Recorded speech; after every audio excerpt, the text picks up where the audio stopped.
আজকে আবার অনেক দিন পর চিকা মাছ পেলাম। দেখেই তো আমার লোভ, মনে হচ্ছে কখন কাটবো কখন রান্না করব। তবে অঞ্চলভেদে কিন্তু গুত্তুম, গুরুস, গুতি, বোতকুইয়া, গোরকুইয়া, পুইয়া, পিঙ্গা বা পুয়া মাছ বলা হয়। এতটাই ফ্রেশ ছিল যে আমার দেখেই ভালো লাগলো।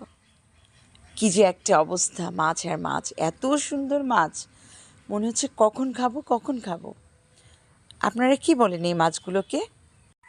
এই চিরকা মাছ কিন্তু সব সময় চচ্চড়ি খেতে ভালো লাগে। আমার তো বেগুন কুচি, আলু কুচি দিয়ে, পেঁয়াজ কুচি, বেশি করে রসুন কুচি এবং কাঁচামরিচ চিড়ে ভালো করে মেখে তারপর চচ্চড়ি খেতে ভালো লাগে। আপনাদের? আজকে আবার অনেক দিন পর চিকা মাছ পেলাম। দেখেই তো আমার লোভ, মনে হচ্ছে কখন কাটবো কখন রান্না করব। তবে অঞ্চলভেদে কিন্তু গুত্তুম, গুরুস, গুতি, বোতকুইয়া, গোরকুইয়া, পুইয়া, পিঙ্গা বা পুয়া মাছ বলা হয়।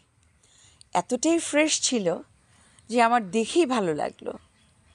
কি যে একটা অবস্থা, মাছ আর মাছ, এত সুন্দর মাছ, মনে হচ্ছে কখন খাবো কখন খাবো। আপনারা কি বলেন এই মাছগুলোকে?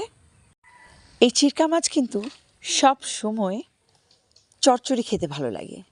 আমার তো বেগুন কুচি, আলু কুচি দিয়ে, পেঁয়াজ কুচি, বেশি করে রসুন কুচি এবং কাঁচামরিচ চিড়ে ভালো করে মেখে তারপর চচ্চড়ি খেতে ভালো লাগে। আপনাদের?